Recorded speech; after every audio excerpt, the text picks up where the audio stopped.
Dr. Dwindle DS here. Tourist, sleazy car salesman extraordinaire, you look new, or did you just get a facelift? Either way, you look magnanimous today. You know who else is magnanimous? Starlight. That's right, this podcast. I mean, an adventure with me. In it, what's not to like? Welcome to my show. Let me show you around at the fair price of a listen, review, or subscribe. All these things go a long way to help other spacers find the show. And if you're feeling extra special, then consider checking out the Patreon. Do what makes you most comfortable. Just help a dwindle stay in business.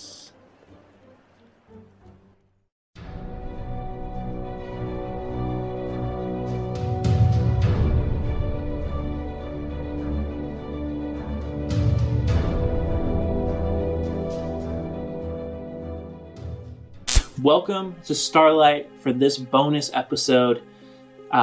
We are in pretty late February, getting to be late February here. And this is past Isaac and Courtney speaking to you guys, bringing this wonderful entertainment. And I am currently in the future or present, I don't know anymore.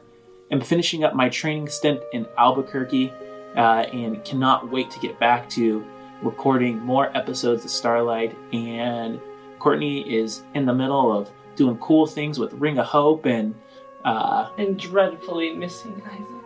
No, I'm just kidding. I'll be totally fine, and I'll just eat my way through the month without him, and,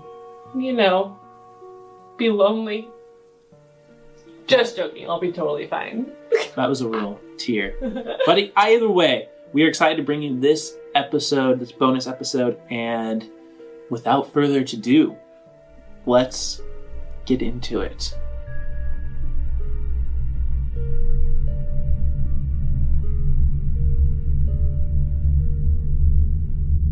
We are in the post-boarding party in which a group of space pirates, small but deadly, have boarded the Dragonfly just outside of the XR2 system in the dead space between the different solar systems and seats of power within the Federation. We zoom in on two characters. One who is a synthetic male. He is very easy to see that this is no actual being because his skin is see-through and you can actually see to the inner workings of the machinery and the movement of liquid. The affixed eyes are actual, augmented and implants that allow him to see in different spectrums of color, not normal to the eye. He's dressed in tatters, but right now, most of those tatters are covered by the perfectly pleated black uniform with the pin of a hand with the thumb folded into the palm of the secret police. And next to him is a woman by the name of Gwen, who's a human, who stands about 6 foot tall, very pristine looking, but there's a flare of grime to her. Her hair's just a little too greasy, and she's also dressed in the same uniform. They are currently standing together, in the middle of a repulsor lift that is taking them through the different levels of the high-end starship, of which they used the disguise of being the secret police to get close and take over. These two have been sent down into the bowels of the ship to look for any further stragglers that could be rounded up and riches by the Dread Captain Migi. Now, Bast, the male, kind of puts his arms together and is playing with the small hilt of a butterfly blade, a retracting sword that folds up into itself and can be folded out in an instant. He scratches at the stubbles of a fake chin beard and looks at Gwen and says, Figures. Everyone else gets to have so much fun. And we are getting sent down here To play hide and seek. to play hide and seek, which I might add is because you did a terrible job swabbing the deck. And you were of no assistance in swabbing the deck. So to blame it all on me is simply not fair. Now let's go play a quick game of hide and seek. Bass looks at the slow-moving repulsor lift. But we still have a few minutes before we even get down there. So unless you want to jump out, I don't know. Maybe that's fair. Also, fair. We're pirates. Fair doesn't fit in. Well, we're also partners. So there needs to be some amount of camaraderie here. Whatever, Gwen. Bass kind of turns and looks out the viewing port at the stars outside as you start to descend further into the ship. And eventually, the doors start to open with a there is a steadying of air as you step out into what appears to be the bottommost interior floor. As both of you step out into the center, there are like some stack of supplies, and you can see two doors set to either side of this long room. It's an oblong, just like the shape of the starship, and the doors are on both the east and west side. There is very little design to the actual interior of the starship, although it is mostly silver with some paintings, not actual like paintings, but like colors painted onto it for aesthetic pleasure. The colors that you see and you've seen all throughout the ship have been bright fluorescence, nothing dull or gray, very like chromatic in nature. The air here is warmer, and when you step out, it is also more humid. Well, you ready to go get them? Hide and seek. Go get them. Hide and seek? Are we going together or separate? Well, it would be kind of dumb to go separate, wouldn't it? If you're scared? Well, I'm not scared. I'm just... You're a little scared. You're new at this. It's fine if you're scared. He points to the far door, whips out the blade, and you watch the blade fold out. Just, it's thin, made for stabbing and not much slicing, and he points it at the door and says, we check there first. Deal. And I get my hydraulic maul out and swing it in front of me.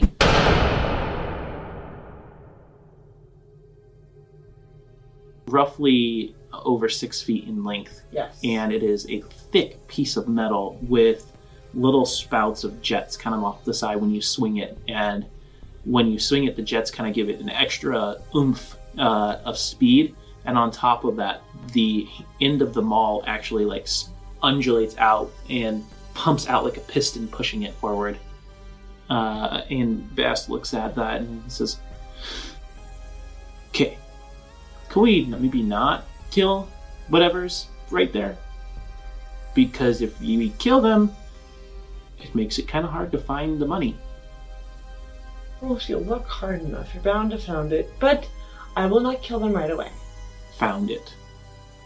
And they say I was illiterate. And he walks over to the door and starts jimmying with the keypad. And he works at it for a little while, then he turns back to you and... Can you open it? And they say I was illiterate. Yes. That's a 10. You are immediately shut out. And the lock just shuts. Like the keypad turns off with a whoosh. Can we just break it down? Bast looks at you. You look at Bast. The only thing you can hear is the warm air conditioning in between. And then he scratches his head and goes, I didn't try opening it yet. Well, try opening it. You try opening it. Okay, and I try opening it.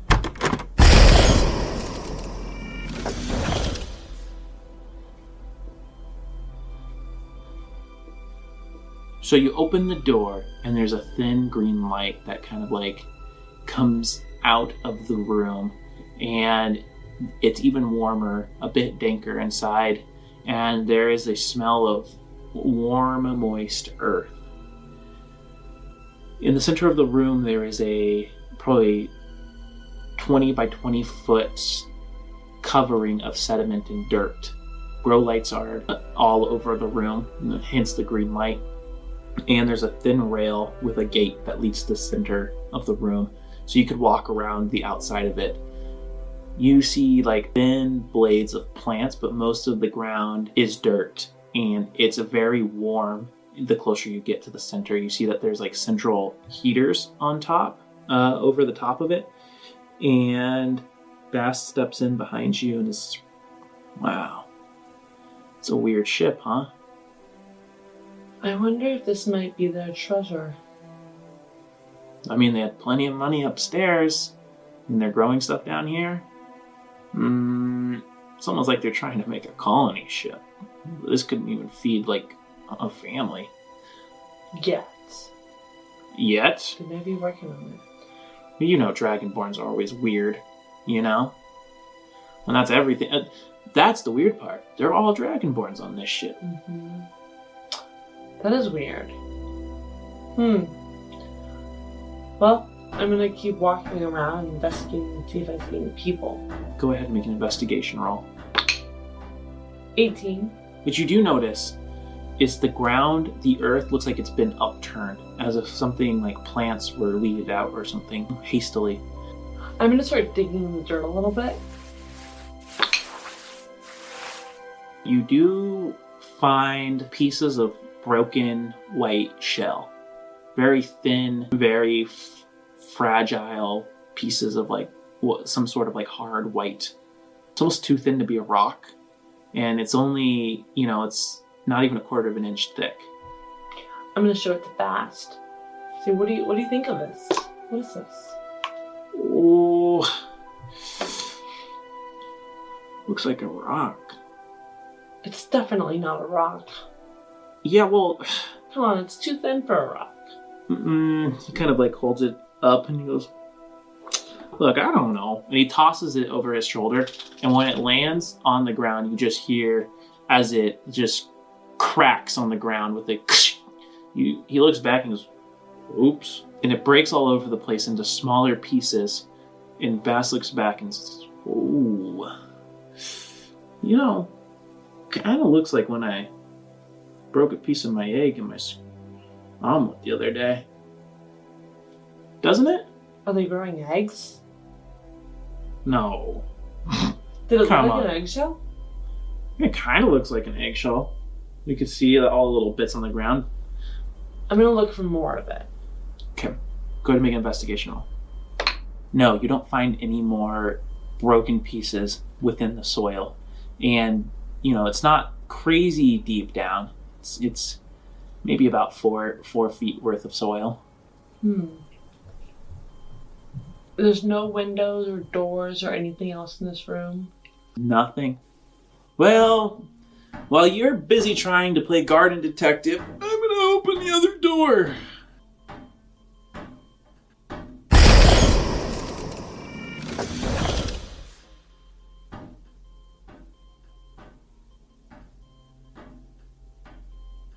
You hear Bast open the other side.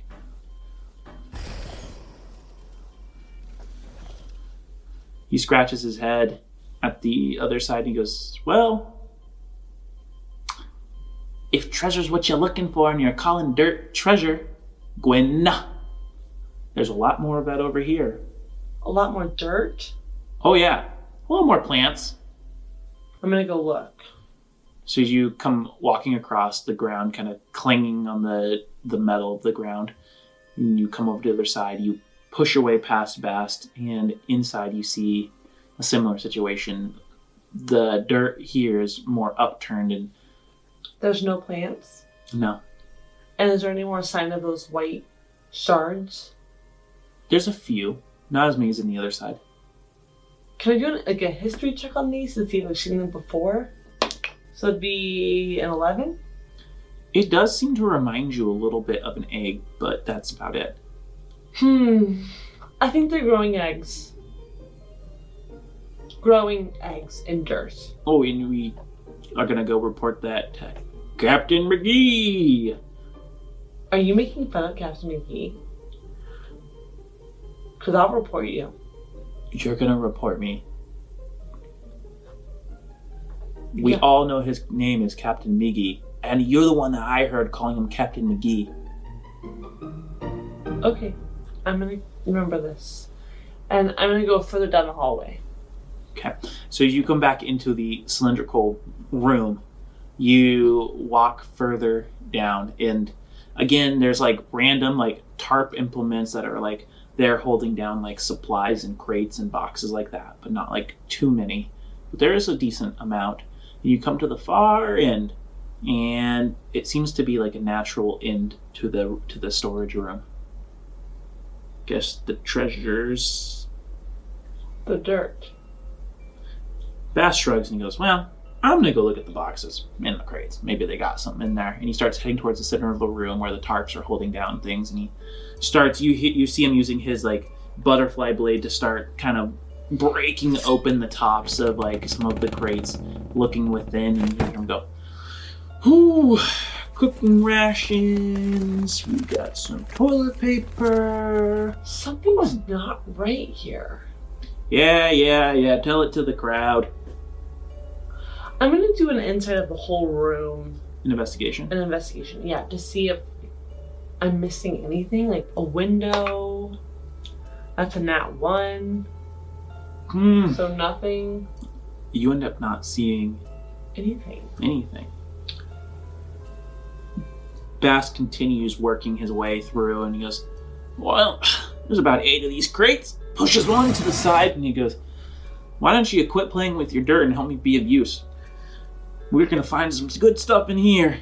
And I, for one, am not going up to see Captain Migi empty-handed. So you can go up and bring eggs, and I can at least bring, like, something. He throws some toilet paper out behind him, starts working on the next crate.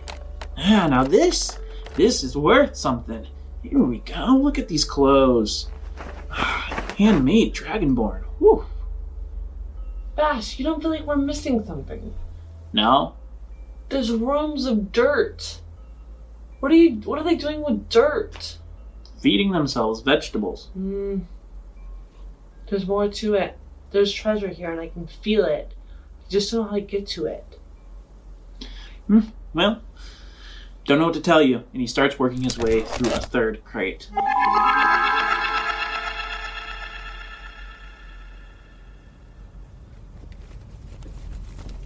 You go back to where you feel like the footsteps ended, and where they seem to end, again, is at the center of the room, and right where like the crates and the supplies start. Bast is working on the northerly end, and the footsteps of dirt kind of end on the southerly end at the base of like the first like tarp that hangs over one of the crates. So you pull open the tarp, and you see a metal casing. The metal casing is roughly about the size of a couch, and there is a keypad lock on it. I'm going to try to hack it. Okay, I want you to go ahead and make an interfacing roll. 13. And I need you to go ahead and make a Constitution saving throw. 11. You feel as like your arm goes numb, your jaw goes slack, as you feel this electricity just spark up from it.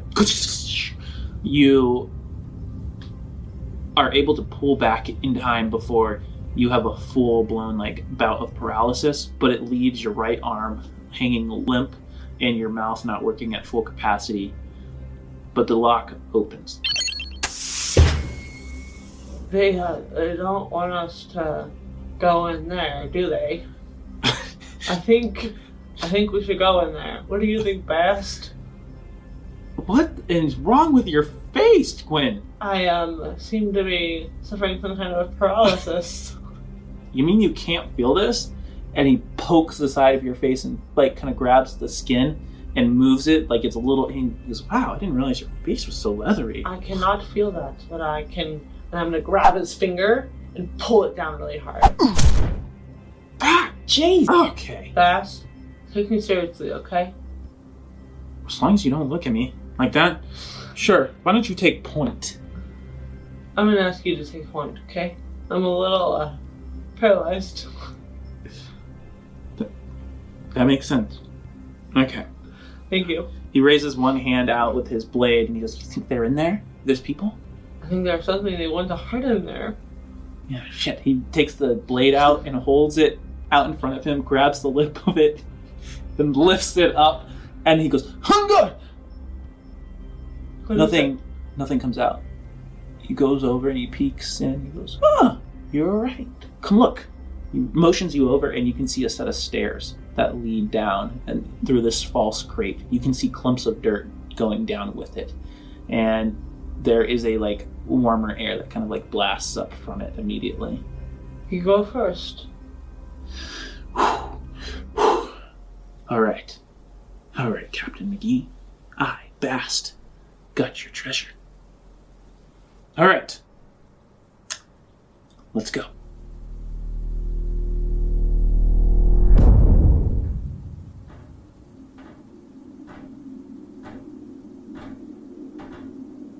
Are you scared? Not while I have the Hands jacket on. Those idiots actually think we're secret police. Don't talk too loud. Don't talk too loud. They'll cry when they see us. They're gonna wet their pants. You guys start continuing down. It's about 10 steps down, and it leads into a small, like, almost maintenance hallway to get, and you see, like, various wires running up and down the sides of the ship. Up ahead, you can see a small portal entrance into a different room, and you can hear voices up ahead. And one of the voices says, Hurry. Get into the dropship. You'll be able to take that to the nearest planet." They're trying to escape. I hear that. What do you think? I should announce it? No. What, do you want to ambush them? Yes. Should I yell and then ambush them? Or should I ambush them and then yell? Okay. All right. Ambush them and yell. He looks back at you and he opens his mouth in a silent yell. And he starts running out the door and he bursts through and you are right behind him and you hear, just like as he's going before you, the sound of clatter. Someone's like, "Oh, dust! Get him in there! Get him in there!" That's when you yourself come into the room and you see this like squarish room, and there is a small porthole in the side where one of the mini drop ships that this bigger starship has, for like in case the starship starts to break apart, you can get into these things and jettison off into safety. There is a small figure is cloaked and trying to hurry in, and you can just make out what appears to be like 2 eggs in hand, and you can see chromatic red scaled hands holding onto them as they like hurry into the dropship. The doors are starting to close on the dropship, and there is a smaller figure, a little bit more like weakly. It looks like maybe like an older dragonborn. The back is like crooked, has palsy of some sort, and you can see wispy white starting to take over some of the scales. This older person who's outside of the drop ship is holding some sort of a jar as his hands are shaking, and he throws it onto the ground just as Bast stabs him right through the jugular. But what comes out of the jar is some strange form of crude black smoke that forms into a imp figure. It has 2 wings, a wicked kind of mouth glittering with teeth. And as it turns, you just hear this thing go. And when it breathes, puffs of almost like soot come flying out of it. You have 1 chance to stop this person who's getting away in the dropship. What do you want to do? I want to run after it. No! Don't run! Where's the military police? And I'm gonna just go in and try to attack him. Okay. With my left arm. 11. You can barely lift the maul with 1 hand. You press the button that ignites the hydraulics and the jettison power as you're dragging it across the ground, and the jettison power puts it up into a wide arc, and then it cracks down on top of the hooded figure. The hooded figure falls to the ground. 10 points. Dead. You easily break through the head. You can feel like the neck crumple. 1 of the eggs falls back into the dropship. Catch it! Catch the egg! I want you to roll your die 20 for the egg roll. 14. I gotta roll higher. Bast misses the egg as he kind of jumps away from the dead man and the strange smoke creature. Tries to grab the egg, but slips through his hand. He kind of fumbles it and it just breaks in a thing of like yellowish ichor and ooze. There are strange kind of like clumps of a half-formed reptilian creature within, but also mixed with like an egg yolky kind of feel, and it just splatters across the ground. And this like almost it's almost like a rotting smell in a way, kind of like curls up out of it, but it's almost mixed with like a little bit of brimstone mixed in there. The figure that you hit collapses into the doorway of the orbital dropship, and 1 hand is kind of like curled out. The hood falls back, and you see that it is a child. And the orbital dropship closes and crushes the hand off, leaving the hand, and then the ship just jettisons. Warning, evacuate. Warning, evacuate. Warning, evacuate.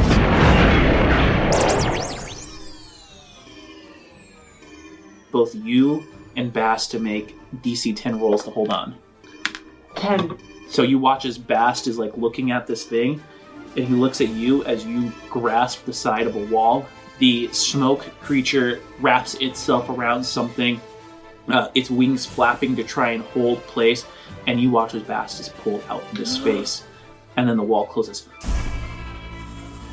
And you just see him still kind of reaching for the egg. You both drop to the ground, you and the creature. You find yourself in the middle of combat with the smoke creature as it darts off the wall straight at you. So the smoke creature comes right about 5 foot forward away from where it was holding on, and it spews out this gout of black ash and smoke. I need you to make a dexterity saving throw. 3. You immediately have your vision covered and clouded. You can't see as the soot kind of like bellows and envelopes your eyes, and you become blind. I'm just going to try to feel and where to attack. Okay. 14. So you come charging forward, and you actually are like kind of like swinging your maul back and forth, and you manage to connect with some. You watch as like part of the figure kind of like breaks in half in the middle, starts to kind of reform. This creature, this mephit, sidles around you. It goes and it tries to kind of like claw at you. The smoke kind of like materializing just enough to make these like kind of claw marks. You're not sure what this creature is. I am going in for another attack with the hydraulic maul, and that is 23 to hit and a 6 points of damage. Okay, so you bring it down, and then at the last moment you hit the button again. And you watch as just smoke shatters everywhere, and you're able to clear your eyes just enough to see with one eye as this creature kind of like falls to the ground.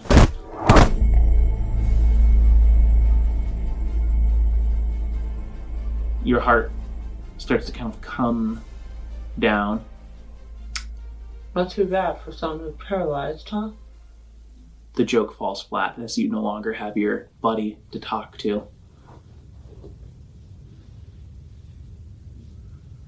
I'll make my way back to Captain Migi and... So eventually, it takes a little bit of time, probably about a little over an hour as he's pretty busy, but eventually you're able to report to the first mate, and he takes you to Captain Migi. And Captain Migi is a pug, and you can see concern on his face, and he says, "Who? Did you find them? Please tell me you found them." Found who? The stragglers. There were none. They all got away in the They got ship. damn it! I'm sorry. They had these ships and they were taking eggs and they all got away. They released this. There should have only been 2 stragglers. Oh, there were more than 2. They were all getting in ships with eggs. I want you to make a deception roll. 20. Captain Migi he's a middle-aged pug. There's shocks of white that run through his beard.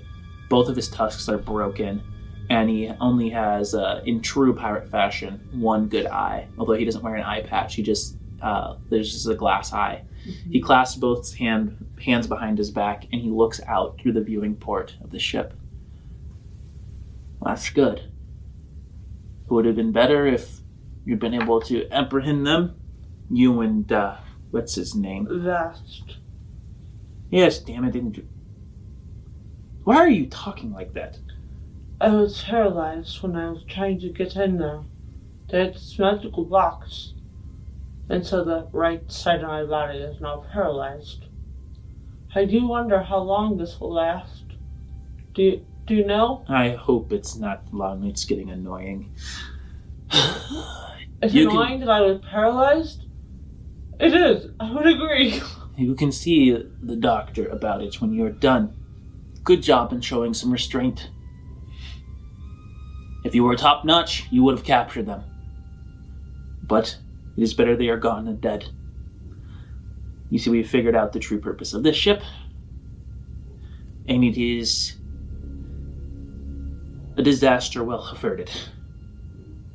No man wants to be the one who started a war. This ship was, well, it was the royal heir of the Dragonborn. So you can imagine, if the Dragonborns thought that we were part of the Federation in these uniforms that we stole, the outrage and war we would have started. That would have been very bad. Yes, it would. Maybe pirates, but I have morals, and I am not for starting wars. At least wars I can't finish. Alright, well, be gone with you. Go see the doctor, and then get together with the rest. We're going to be cataloging the ship and adding it to the fleet. Close it, Captain. I'll see you soon. Dismissed. I'm going to slow down. And you get into the lift, takes you down, and you can't help but feel the small amount of dread in your stomach as you realize you may have very well started a war.